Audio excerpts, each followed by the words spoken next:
Tuhan berserta kamu. Saya gembira bila mereka berkata kepada saya, "Hai, marilah kita menyanyi kepada Tuhan."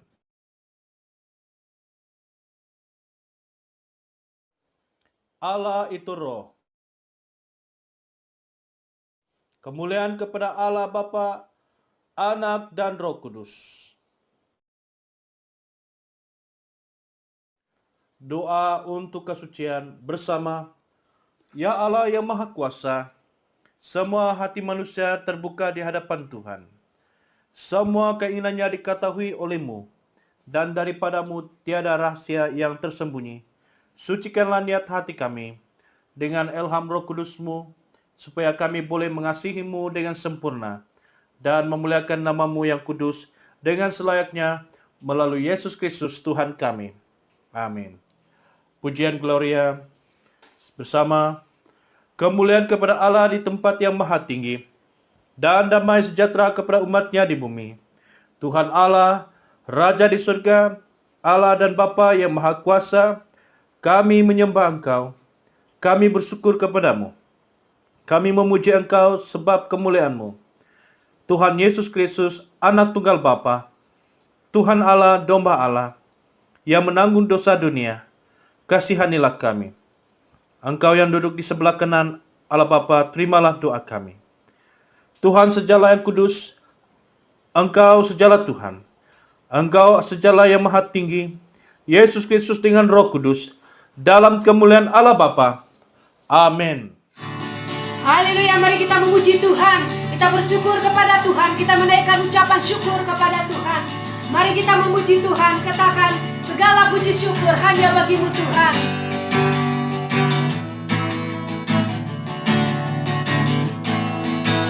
Segala puji syukur hanya bagi-Mu Tuhan, sebab Kau yang layak disembah. Kami mau berserah tinggikan nama-Mu. Haleluya, haleluya. Sekali lagi, segala puji syukur, segala puji syukur hanya bagi-Mu Tuhan, sebab Kau yang layak disembah. Kami mau berserah tinggikan nama-Mu. Haleluya, haleluya. Soraklah haleluya, soraklah haleluya, soraklah haleluya. Haleluya, oh haleluya, soraklah haleluya, soraklah haleluya, haleluya. Sekali lagi, segala puji syukur hanya bagi-Mu Tuhan. Haleluya, hanya bagi-Mu Tuhan, sebab Kau yang layak disembah. Kami mau berserah tinggikan nama-Mu. Haleluya, haleluya. Sekali lagi, segala puji syukur, segala puji syukur hanya bagi-Mu Tuhan, sebab Kau yang layak disembah. Kami mau berserah tinggikan nama-Mu. Haleluya, haleluya. Katakan, soraklah haleluya, soraklah haleluya. Hey, soraklah haleluya,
Yesus, Kau sungguh baik. Yesus, namamu indah. Yesus, ku cinta Kau selalu. Ku tinggikan, ku agungkan selamanya. Mau memujimu, ku selalu pujimu. Ku mau menyembahmu, ku selalu sembahmu. Kau yang layak terima semua pujian, kemuliaan hanya bagi Tuhan.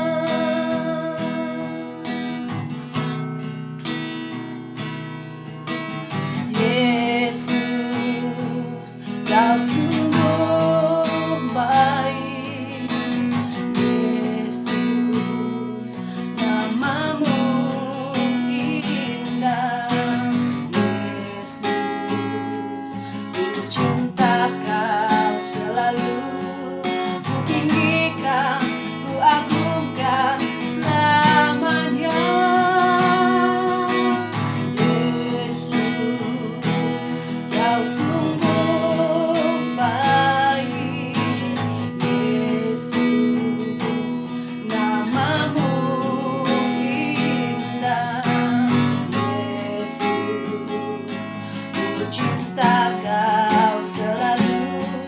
Ku tinggikan, ku agungkan selamanya. Ku mau memujimu, ku selalu pujimu. Ku mau menyembahmu, ku selalu sembahmu.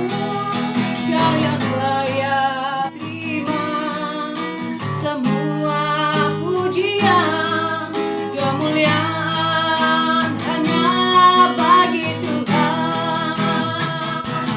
Ku mau memujimu, ku selalu pujimu. Ku mau menyembahmu, ku selalu sembahmu. Kau yang layak terima semua pujian, kemuliaan hanya bagi Tuhan. Ku mau memujimu, ku selalu pujimu. Ku mau menyembahmu, ku selalu sembahmu. Kau yang layak terima semua pujian, kemuliaan hanya bagi Tuhan. Kemuliaan hanya bagi Tuhan. Kemuliaan hanya bagi Tuhan. Oh, kemuliaan hanya di dalam-Mu. Oh Yesus, Engkau sungguh baik.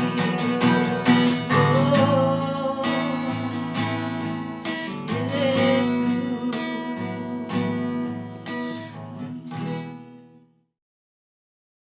Allah Maha Kuasa, Engkau menciptakan kami untuk diri-Mu sendiri, dan hati kami gelisah sebelum mendapat istirahat di dalam-Mu.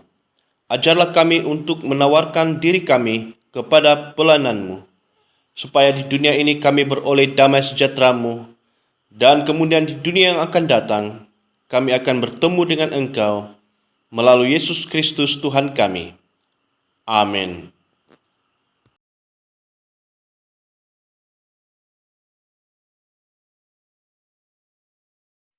Pembacaan firman Tuhan diambil daripada Amsal pasal 31 ayat 10 hingga akhir.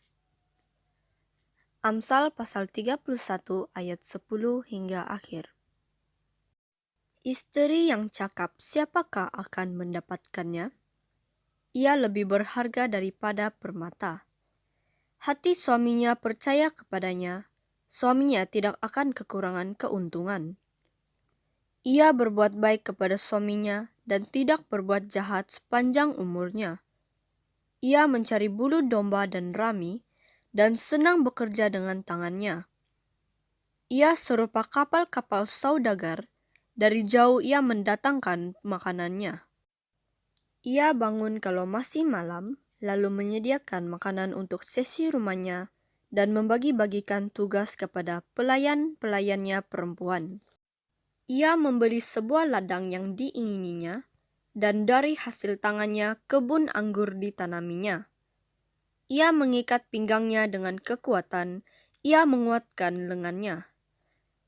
Ia tahu bahwa pendapatannya menguntungkan, pada malam hari pelitanya tidak padam. Tangannya ditaruhnya pada jentera, jari-jarinya memegang pemintal. Ia memberikan tangannya kepada yang tertindas, mengulurkan tangannya kepada yang miskin. Ia tidak takut kepada salju untuk sesi rumahnya, karena seluruh isi rumahnya berpakaian rangkap. Ia membuat bagi dirinya permadani, lenan halus dan kain ungu pakaiannya. Suaminya dikenal di pintu gerbang, kalau ia duduk bersama-sama para tua-tua negeri. Ia membuat pakaian dari lenan dan menjualnya. Ia menyerahkan ikat pinggang kepada pedagang. Pakaiannya adalah kekuatan dan kemuliaan. Ia tertawa tentang hari depan. Ia membuka mulutnya dengan hikmat, pengajaran yang lemah lembut ada di lidahnya. Ia mengawasi segala perbuatan rumah tangganya, makanan kemalasan tidak dimakannya. Anak-anaknya bangun dan menyebutnya berbahagia, pula suaminya memuji dia. Banyak wanita telah berbuat baik, tetapi kau melebihi mereka semua. Kemuliaan adalah bohong dan kecantikan adalah sia-sia, tetapi istri yang takut akan Tuhan dipuji-puji. Berilah kepadanya bagian dari hasil tangannya. Biarlah perbuatannya memuji dia di pintu-pintu gerbang. Demikianlah firman Tuhan.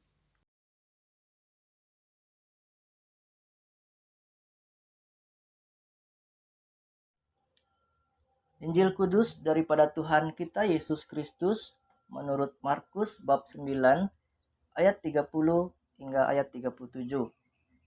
Markus bab 9 ayat 30 hingga ayat 37. Yesus dan murid-muridnya berangkat dari situ dan melewati Galilea. Dan Yesus tidak mahu hal itu diketahui orang, sebab ia sedang mengajar murid-muridnya. Ia berkata kepada mereka, Anak manusia akan diserahkan ke dalam tangan manusia, dan mereka akan membunuh dia. Dan 3 hari sesudah ia dibunuh, ia akan bangkit. Mereka tidak mengerti perkataan itu, namun segan menanyakannya kepadanya. Kemudian tibalah Yesus dan murid-muridnya di Kapernaum. Ketika Yesus sudah di rumah, ia bertanya kepada murid-muridnya, Apa yang kamu perbincangkan tadi di tengah jalan? Tetapi mereka diam, sebab di tengah jalan tadi mereka mempertengkarkan siapa yang terbesar di antara mereka. Lalu Yesus duduk dan memanggil ke-12 murid itu. Katanya kepada mereka, jika seorang ingin menjadi yang terdahulu, hendaklah ia menjadi yang terakhir dari semuanya dan pelayanan dari semuanya. Maka Yesus mengambil seorang anak kecil dan menempatkannya di tengah-tengah mereka. Kemudian ia memeluk anak itu dan berkata kepada mereka, Barang siapa menyambut seorang anak seperti ini dalam namaku, ia menyambut aku. Dan barang siapa menyambut aku, bukan aku yang disambutnya, tetapi dia yang mengutus aku. Inilah Injil Kristus.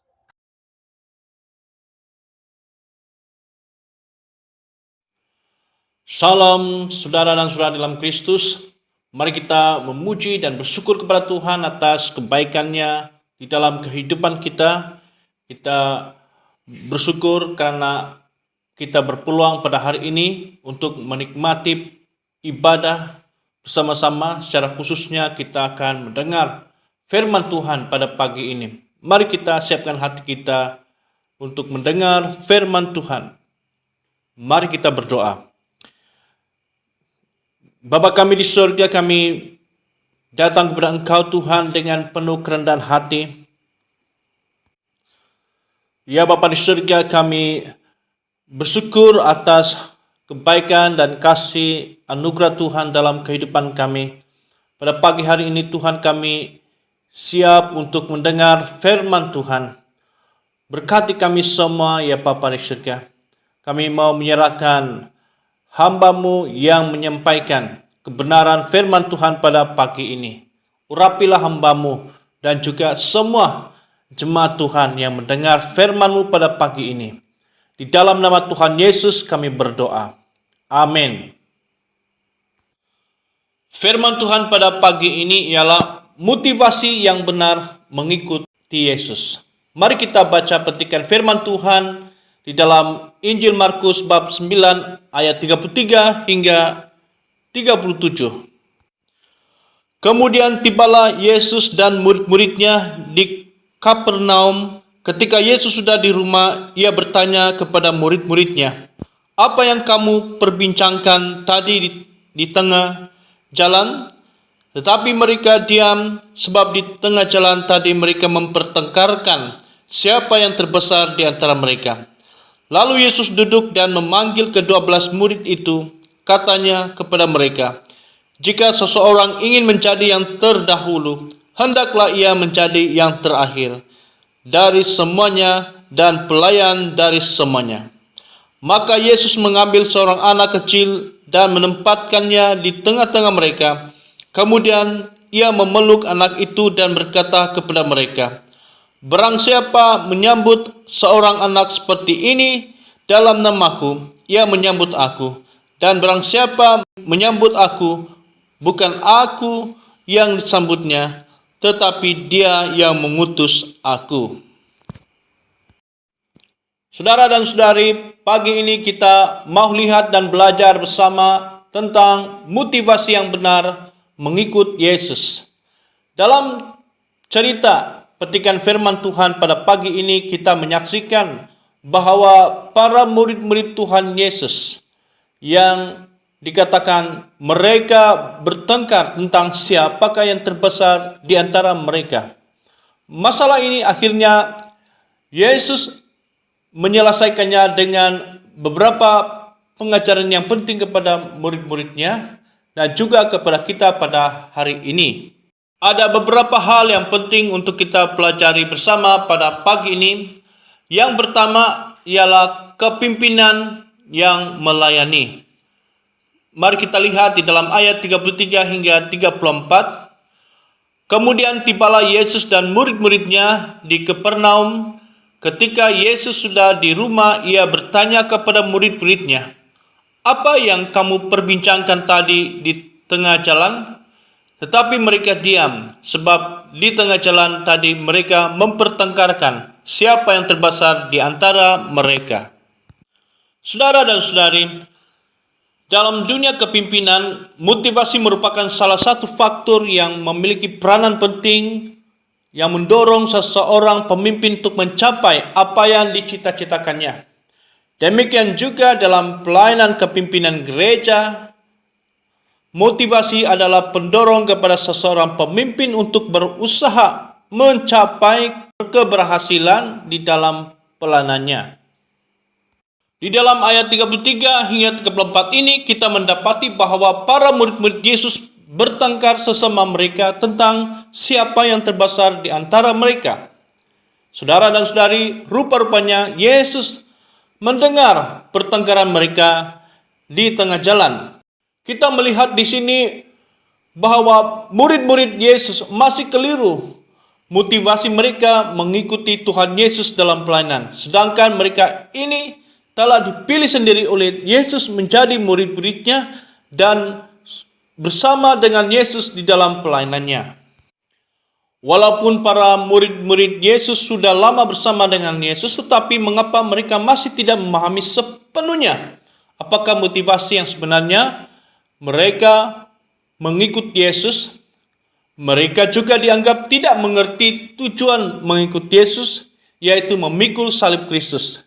Demikian halnya juga situasi kita pada hari ini. Selama kita menjadi orang Kristen, adakah kita masih tidak pasti atau keliru tentang hal mengikut Yesus? Saudara dan saudari, Yesus heran kenapa mereka masing-masing mahu meletakkan diri mereka di tempat yang terbaik atau yang terbesar. Yesus menganggap bahwa kekeliruan ini yang dihadapi oleh murid-muridnya dapat diatasi dengan memberikan teguran kepada mereka. Perasaan ingin lebih baik daripada orang lain adalah sikap yang tidak harus ada pada seseorang pemimpin Kristen pada hari ini. Seharusnya seorang pemimpin itu memiliki hati yang melayani sesama. Melayani adalah kesediaan atau kerelaan hati untuk melakukannya. Di dalam ayat 35, lalu Yesus duduk dan memanggil ke-12 murid itu, katanya kepada mereka, "Jika seseorang ingin menjadi yang terdahulu, hendaklah ia menjadi yang terakhir dari semuanya dan pelayan dari semuanya." Kita lihat di sini Yesus memberikan nasihat dan teguran kepada murid-muridnya. Sebuah prinsip yang penting, Yesus menyampaikan pengajaran kepada murid-muridnya dengan menggunakan kiasan, yaitu dengan kata menjadi yang terdahulu, hendaklah menjadi yang terakhir. Yesus ingin memperbetulkan motivasi mereka sebagai pemimpin dalam hal mengikuti Yesus. Penekanan utama Yesus di sini adalah setiap seorang pemimpin harus mempunyai pemahaman yang jelas terhadap tujuan utama mereka mengikuti Yesus. Ramai orang Kristen yang mengaku bahwa mereka adalah pengikut Yesus. Namun hakikatnya kehidupan mereka tidak menggambarkan bahwa mereka ini adalah pengikut Yesus. Oleh itu, kita harus pastikan bahwa motivasi kita adalah berkenaan atau sesuai dengan kehendak Allah Bapa di surga. Hal yang kedua ialah kerendahan hati. Mari kita lihat di dalam ayat 36. Maka Yesus mengambil seorang anak kecil dan menempatkannya di tengah-tengah mereka. Kemudian ia memeluk anak itu dan berkata kepada mereka, "Barang siapa menyambut seorang anak seperti ini dalam namaku, ia menyambut aku, dan barang siapa menyambut aku, bukan aku yang disambutnya, tetapi dia yang mengutus aku." Hal yang kedua dan terakhir di sini, Yesus sekali lagi memberikan pengajaran dan nasihat kepada murid-muridnya tentang hal kerendahan hati. Yesus mengambil seorang anak kecil sebagai satu ilustrasi, di mana anak kecil sebagai satu contoh untuk menjelaskan apa yang Yesus ingin tekankan kepada mereka. Dalam hal mengikuti Yesus ini, sikap kerendahan hati harus menjadi dasar di dalam kehidupan pribadi. Murid-murid Tuhan Yesus di sini nampaknya mereka ternyata memiliki keangkuhan atau kesombongan. Buktinya adalah mereka masing-masing mahu menunjukkan kehebatan serta berasa diri mereka lebih baik berbanding orang lain. Situasi seperti ini masih berlaku lagi pada hari ini. Ada segelintir pemimpin Kristen mempunyai motivasi yang salah di hadapan Tuhan. Oleh itu, pengajaran Tuhan Yesus di sini juga ditujukan kepada kita semua, supaya kita harus sadar bahwa kita perlu merendahkan hati kita di hadapan Tuhan. Biarlah kita ini sentiasa menjadi seorang pribadi yang memiliki kerendahan hati di hadapan Tuhan dan manusia. Saya berdoa agar Tuhan Yesus membaharui kehidupan kita saat ini, dan biarlah kita benar-benar menjadi seorang pengikut Yesus yang memiliki motivasi yang benar dan memuliakan Allah. Mari kita berdoa. Tuhan Allah Bapa kami di surga, Allah yang penuh kasih, terima kasih Tuhan firman-Mu yang sudah kami dengar pada pagi ini. Dan biarlah ya Tuhan kami memiliki motivasi yang benar dalam mengikuti Engkau, dan kami mengerti tujuan kami mengikuti Engkau, yaitu memikul salib-Mu ya Tuhan Yesus. Pimpin kami ya Bapa, supaya kami benar-benar menunjukkan, membuktikan bahwa kami adalah seorang pemimpin, seorang hamba-Mu, seorang jemaat Tuhan yang benar-benar mengikuti Tuhan Yesus. Terima kasih Bapa di surga, kami berdoa agar Tuhan memberi kekuatan kepada kami melalui segala cabaran di dalam dunia ini. Terima kasih Bapa, di dalam nama Tuhan Yesus kami sudah berdoa. Amin.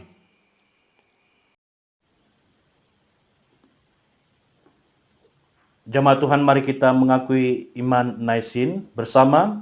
Saya percaya kepada Allah yang Esa, Bapa yang Maha Kuasa, pencipta langit dan bumi, yang dapat dilihat dan yang tidak dapat dilihat. Saya percaya kepada Tuhan Yesus Kristus, Anak Tunggal Allah, yang kekal diperanakan oleh Bapa, Allah daripada Allah, terang daripada terang, Allah benar daripada Allah benar. Dia diperanakan bukan dijadikan, sebab dia satu dengan Bapa. Maka segala sesuatu dijadikan olehnya untuk kita manusia dan untuk keselamatan kita. Dia turun dari surga dan oleh kuasa Roh Kudus dia dilahirkan oleh anak darah Maria dan menjadi manusia.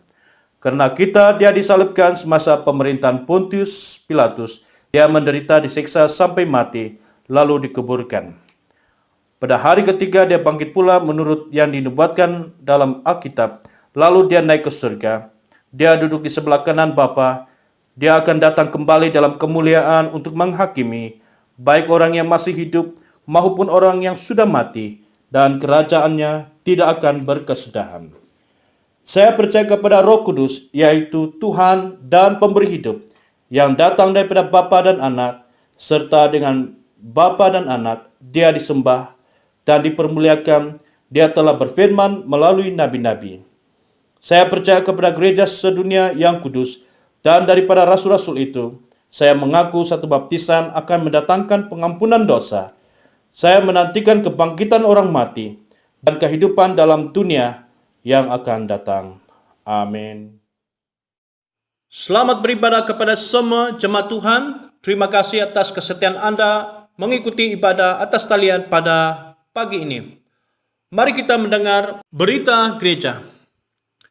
Pengumuman yang pertama ialah Padri ingin mengingatkan kepada semua jemaat Tuhan mengenai konferensi doa Diocese Bahasa Malaysia secara maya yang berlangsung pada 5 hingga 6 November 2021.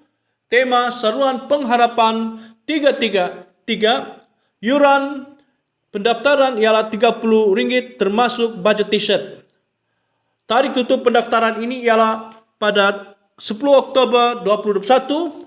Yuran masih lagi RM30 tetapi baju t-shirt tidak disediakan. Pendaftaran adalah melalui online.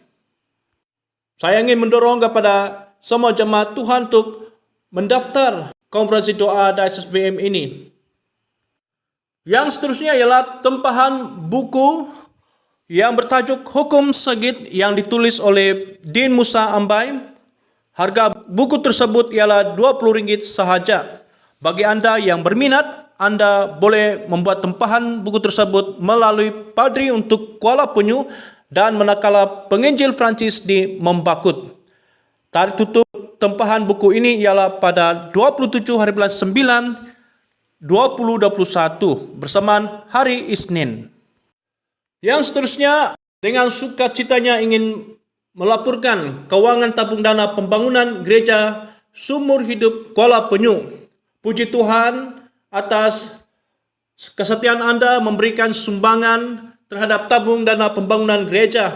Kita akan melihat sumbangan setiap gereja. Yang pertama, Gereja Sumur Hidup Kuala Penyu sudah mengumpul dana sebanyak RM2,142, manakala Gereja St. Andrew Membakut jumlah dana yang terkumpul ialah RM2,555. Jumlah keseluruhan dana yang terkumpul ialah RM4,697.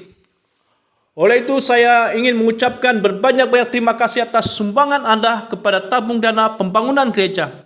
Saya ingin mendorong Anda supaya terus setia memberi sumbangan kepada tabung dana pembangunan gereja.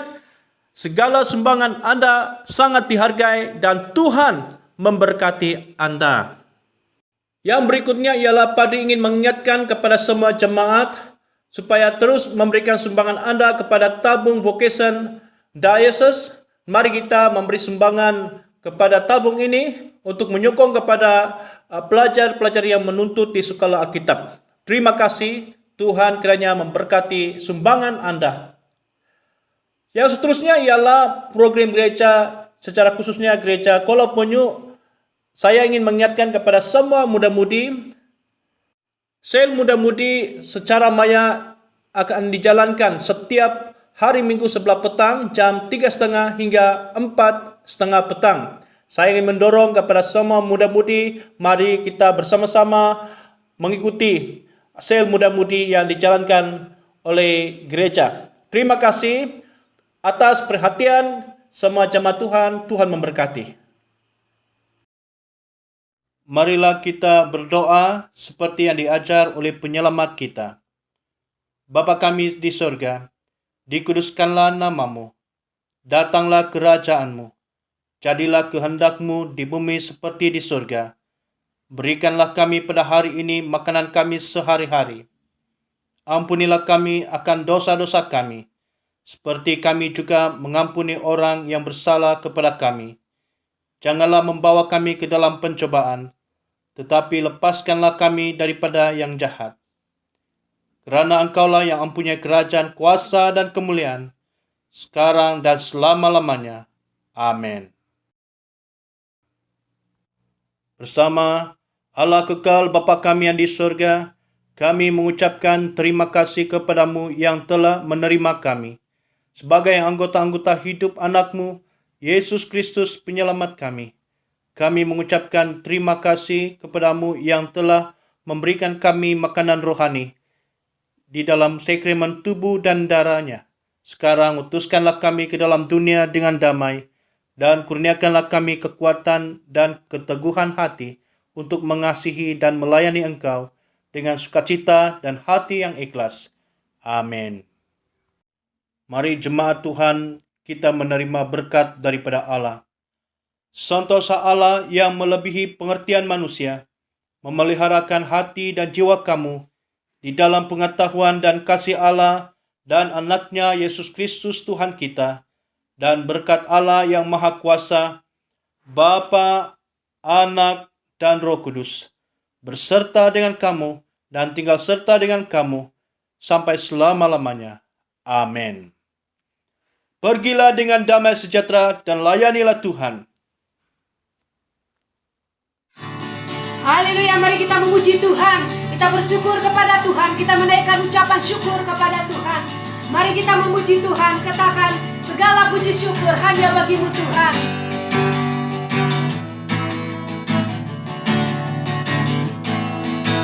Segala puji syukur hanya bagimu Tuhan. Sebab Kau yang layak disembah.